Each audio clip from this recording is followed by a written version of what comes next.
भाई नानी बाई का मायरा नरसी का भात।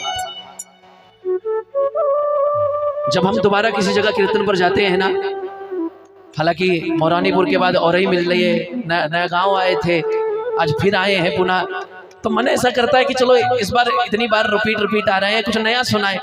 लेकिन अभी आप ही का मन है कि वो सुनना है, मेरे पास तो बहुत कुछ है सुनाने के लिए, लेकिन चलो जैसी कोई ना। श्याम भगत जग में बड़े उनको करूं प्रणाम, आपकी जैसे इच्छा में वैसा सुनाऊंगा। कहिए जय श्री श्याम। आजा सांवरे आजा, आजा सांवरे आजा, नरसी की इस बदहाली का, नरसी की इस बदहाली का निकलना जनाजा। आजा सांवरे आजा, आजा सांवरे आजा। एक बार समझ लीजिए ये भजन कहां से शुरू होता है।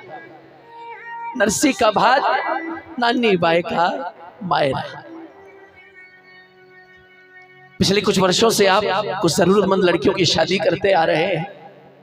भगवान आपको वो मौका देता है जो कन्हैया ने किया था। जब भात भरने आए थे ना, भगवान आपको वो भाई बनाकर उन बेटियों के लिए लाया है। ये भजन सुनिए, बिल्कुल सार्थक भजन है आप प्रेमियों के लिए। सुनिए, ये बात शुरू होती है जूनागढ़ गुजरात से। बहुत बड़े सेठ हुए जिनका नाम है नरसी मेहता, बहुत बड़े सेठ हैं। भजन सुनाने को तो ये 1 घंटे में सुना सकता हूं, लेकिन मैं बस आपको 15 मिनट में लेकिन पूरा सुना दूंगा, आपको सब समझ आ जाएगा। सुनो, बहुत बड़े सेठ हुए नरसी जी, और औलाद के नाम पे एक बेटी जिसका नाम रखा गया नानी बाई। क्या नाम रखा? नानी बाई। इतने बड़े सेठ थे, जब बेटी शादी लायक हो गई, जैसे हम लोगों को होता है कि हम अपने लेवल का घर ढूंढे। अगर हम अमीर हैं तो वैसा घर ढूंढे, मिडिल क्लास है तो मिडिल क्लास घर ढूंढे, तो अपनी बराबरी का घर ढूंढते हैं। नरसी जी इतने अमीर थे, उन्होंने बहुत बड़ा घर ढूंढा जहां नानी की शादी करी। नानी की शादी तो कर दी। अब जब शादी हो गई तो एक दिन नरसी जी की पत्नी बोले नरसी जी, हमारा कोई बेटा नहीं है। अगर हमारा कोई बेटा होता तो इतनी जायदाद का वारिस बन जाता, संभाल लेता, इतना धन दौलत क्या करेंगे। नरसी जी बोले तू चिंता क्यों करती है, हमारा बेटा है और वो कोई और नहीं है, वो बांके बिहारी वृंदावन बिहारी लाल, उसे मैंने अपना बेटा मान रखा, वो हमारा बेटा है। बोले अच्छा। बेटे का नाम लेकर दान पुण्य करना शुरू कर दिया। बोले उसी का है, उसी को समर्पित है। लोगों को पता चल गया कि कन्हैया का नाम लेकर नरसी जी से कुछ भी मांग लो वो मना नहीं करते।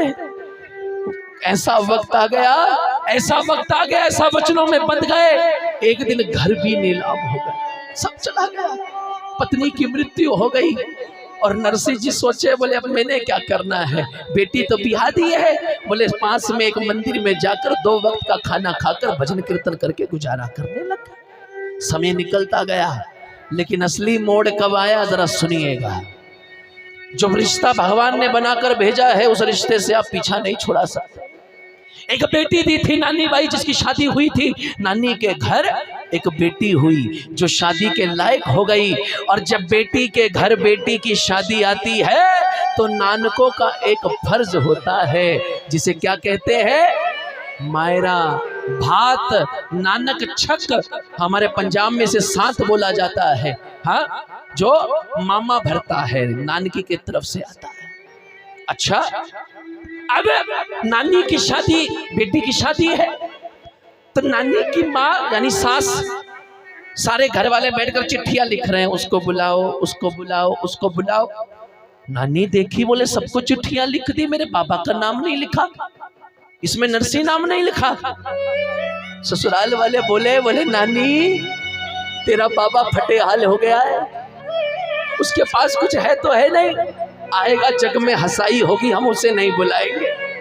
नानी ने हाथ जोड़ लिए, बोले मेरे बाबा को चिट्ठी डाल दो, वो जितना हो सकेगा लेकर आने की कोशिश करेगा, आप चिट्ठी तो डाल दो, है चिट्ठी तो डाल दो। तो ससुराल वालों ने देखा, बोले ये नहीं मानेगी, कुछ करना पड़ेगा। बोले क्या करे? बोले काम करो, चिट्ठी तो डाल दो लेकिन भात का सामान इतना ज्यादा लिख दो कि जब नरसी पढ़े तो आने का साहस ही ना करे। इतना सामान लिख के भेज दो। चिट्ठी पहुंची नरसी जी के पास। नरसी जी ने एक हाथ से चिट्ठी पकड़ी, पढ़ी नहीं, और दूसरे हाथ से कन्हैया के आगे रख दी। बताए क्यों? नरसी जी बोले कन्हैया, अच्छा बताओ भात कौन भरता है? मामा। और नानी का भाई कौन लगा अगर बेटा माना है कन्हैया को? कन्हैया। तो मामा कौन लगा? कन्हैया। बोले भात मैं थोड़ी भरूंगा, भात उसका मामा भरेगा। मामा तू है। ये पड़ी चिट्ठी, मैं जा रहा हूं, तू सामान लेकर पहुंच जाइयो, तू जाने तेरो काम अच्छा। नरसी जी पहुंच गए नानी के घर ससुराल। शादी की तैयारियां चल रही है। नानी ने देखा बाबा आ गए, दौड़ कर गई। और क्या हुआ भजन सुनिएगा ध्यान से।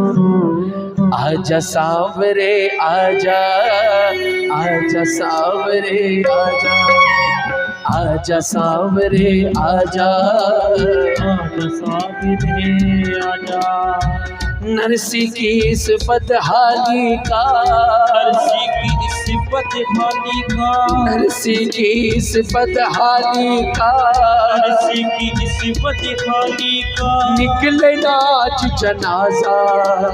आजा सांवरे आजा, आजा सांवरे आजा, आजा सांवरे आजा, आजा सांवरे आजा। नानी दौड़ कर गई, बाबा आ गए। बाबा को गले मिली, बाबा आप आ गए। लेकिन बाबा आप खाली हाथ आए हो, मेरा भात का सामान नहीं लेकर आए। बोले ये सब ताने दे दे के मुझे मार देंगे, सामान नहीं लाए हो। तो बाबा बोले नानी क्यों चिंता कर रही है, मैं तेरे भाई को बोल आया हूँ, वो आता होगा। नरसी नानी से कहता तू मत होना निराश। नरसी नानी से कहता तू मत होना निराश। आएगा तेरा सावल वीरा, मन में रख विश्वास। आएगा तेरा सावल वीरा, आएगा मन में रख विश्वास। सांवरिया को समधी की चिट्ठी मैंने है पकड़ा दी। मायरों की चीजें सारी उसको है समझा दी। अरे चिंता मत कर, आके कर देगा गाँव में, आके कर देगा गाँव में वो धन की बरसात। आजा सांवरे आजा, आजा सांवरे आजा, आजा सांवरे आजा, आजा सांवरे आजा। कहा जाता है कि नरसी जी को घर में नहीं ठहराया गया था क्योंकि वो फटे हाल थे। नरसी जी को बाजू में एक जगह थी, वहां रुकवा दिया। नानी की चलो कोई बात नहीं, वक्त निकलने लगा। लेकिन जैसे ही नानी अपने काम में लग गई, नरसी जी बैठ गए जाकर। कुछ देर में नानी की जो सास थी ना, वो आते जाते नानी को टेढ़ा टेढ़ा देखे, टोंट मारे, ए नानी तू तो कहती थी तेरा भाई है जो भात लेकर आ रहा है, अगर है तो आया क्यों नहीं है? और एक बात बताओ, नानी की सास बोली चल तेरा भाई होगा भी, लेकिन जैसे तेरा बाप कंगला वैसे तेरा भाई कंगला होगा। हाँ?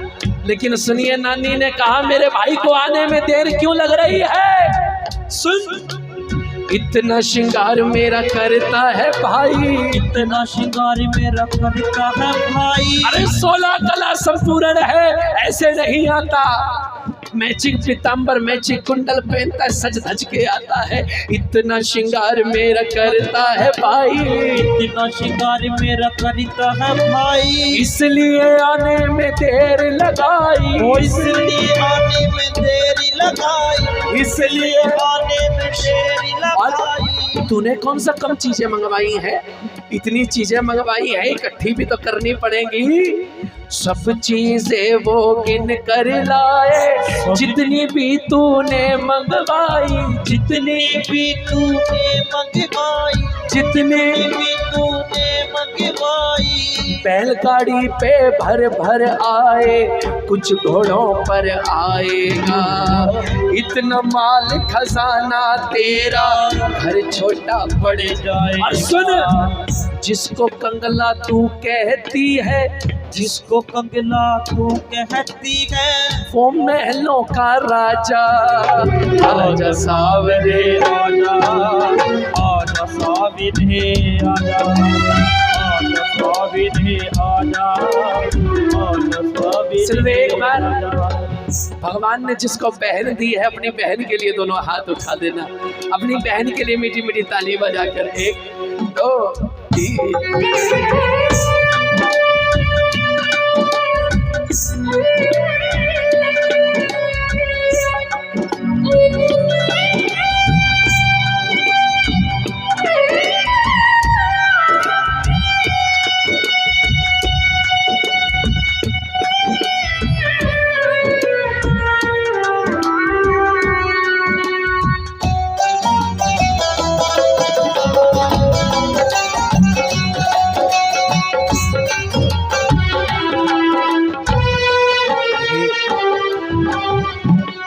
एक होता है हद और एक होता है बेहद। करते करते ऐसा वक्त आ गया कि नानी का धैर्य भी टूट गया। कहते भगवान की अदा बड़ी निराली है, वो गिराता बहुत है उठाने से पहले, उसकी लीला है। नानी का धैर्य टूट गया। पता है कब? नानी ने देखा एक खाने का पत्तल जा रहा है जहां मेरे बाबा बैठे हैं, खाने का पत्तल नानी ने देख लिया, उसकी नजर पड़ गई। हम नहीं कहते वो किसी की जूठन थी, कोई किसी को जूठा क्यों खिलाएगा, लेकिन उसकी दशा ऐसी थी जैसे किसी की जूठन पड़ी हो। नानी ने जब ये देखा, उसका धैर्य टूट गया। मेरी वजह से मेरे बाबा की क्या हालत हो गई। बोले मैं नहीं जीऊंगी, मैं तो मरूंगी। नदी किनारे गई छलांग लगाने, बोले मैं तो जान दे दूंगी, मर के मेरे बाबा की क्या हालत कर दी इन लोगों ने।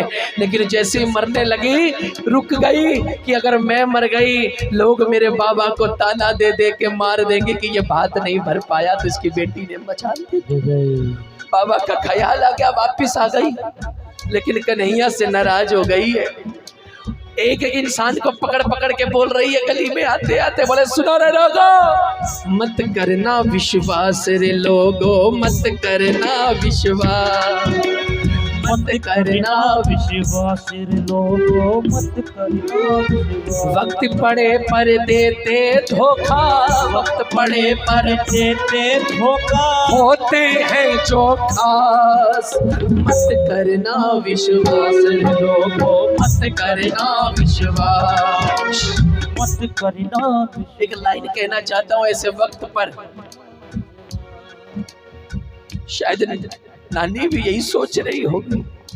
जब भी जी चाहे नई दुनिया बसा लेते हैं लोग, जब भी जी चाहे नई दुनिया बसा लेते हैं लोग। एक चेहरे पे कई चेहरे लगा लेते हैं लोग, एक चेहरे पे कई चेहरे लगा लेते हैं लोग। इधर नानी आ रही है रोती रोती, इधर नरसिंह जी का देखो जी अब वक्त आने वाला है। इधर नरसिंह जी का भी रो रहे के पूरा हाल है। बोले कन्हैया तुझे आना है तो आ जाना, इतनी देर क्यों लगा रहा है? क्या बोला नरसिंह जी ने? सुनना, आज तमाशा बन जाए ना तेरा ये दीवाना, आज तमाशा बन जाए ना तेरा ये दीवाना। नाम तेरा ले ले कर मुझको छेड़ेगा ये जमाना, नाम तेरा ले ले कर मुझको छेड़ेगा ये दीवाना। बेटी की कर होती न चिंता, मैं कब का मर जाता। बेटी के ससुराल के ताने बाप न कोई सह पाता। कौन से जन्मों की है सजाए, कौन से जन्मों की है सजाए, आके मुझे समझा जा। आजा सावरे आजा, आजा सावरे आजा, आजा सावरे आजा। भैया भगवान के घर में देर है मगर अंधेर नहीं है। कुछ ही पलों में नानी और नरसिंह जी के कान में एक आवाज आई कि बाहर कुछ लोग बातें कर रहे हैं कि गली के नुक्कड़ से कोने से कोई बड़ा सुंदर सेठ आ रहा है। लोग आपस में बातें कर रहे हैं।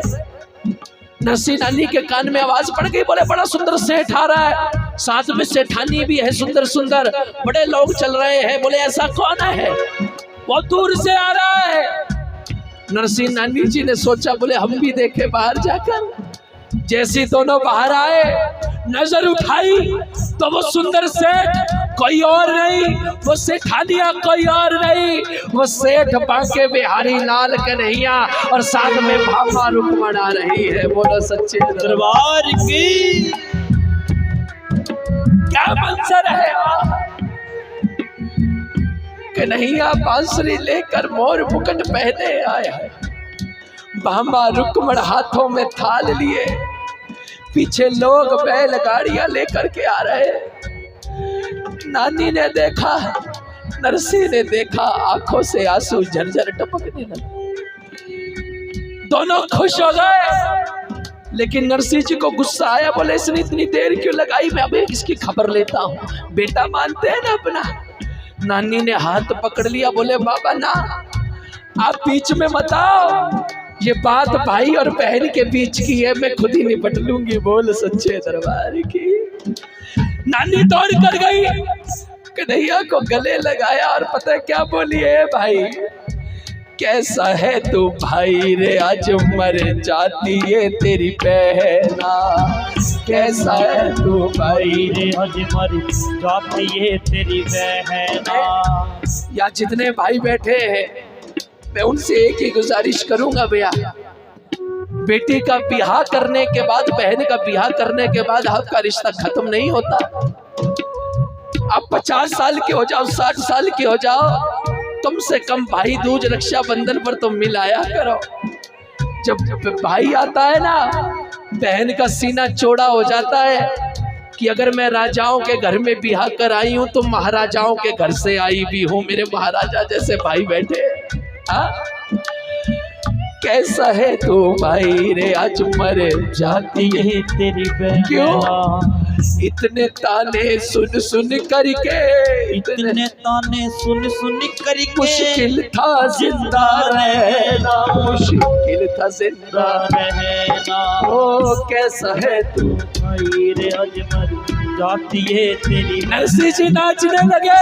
ए गाँव वालों, तुम कहते थे ना मेरा बेटा नहीं है, मेरी बेटी का भाई नहीं है, देखो यही है मेरा बेटा, यही धन दौलत और कहना, यही है मेरा बेटा, ये धन दौलत और सुनो, अब कोई मेरी बेटी को, अब कोई मेरी बेटी को बिन भाई की न कहना, बिन भाई की न कहना, यही है मेरा बेटा। कन्हैया बोले बाबा माफ कर दो, थोड़ा लेट हो गया, देरी हो गई। बोले तेरी क्यों हो गई? बोले मैं तो चल पड़ा था, मैं तो चलने लगा था, भामा रुक्मण ने देख लिया। बोले कहाँ जा रहे हो? मैंने कहा नानी के पात भरने जा रहा हूँ। बोले अगर घर में सुख दुख हो, भाभियाँ नहीं जाए तो अच्छा नहीं लगता। फिर ये तैयार होने लगी, थोड़ा समय लग गया आने में, लेकिन अब मैं बाबा आ गया हूँ। अब बताओ कैसे भात भरना है? सुनो, भात भरना शुरू हो रहा है। आए हाय, भात भरा जा रहा है। कहते सबसे पहले मिलनी में सोने की गिन्नियां दी गई, और ऐसे नहीं दी गई। जब लोगों को पता चला, गांव वालों को कि सोने की गिन्नी मिल रही है, तो गांव का चौकीदार से जिम्मेदार लाइन में लग गया। बोले हम भी गांव वाले, हमारी भी मिलनी करवाओ। कन्हैया बोले सबकी करवाओ। अच्छा, फिर 56 करोड़ के हीरे मोती बांटे गए। लेकिन एक बात कहूं, बुरा नहीं मानना, आज शायद कोई अंबानी जैसा सेठ ऐसा बात भर भी सकता है, चलो 56 करोड़ के हीरे मोती दे देगा, सबकी सोने की गिन्नियों से मिलनी भी करवा देगा।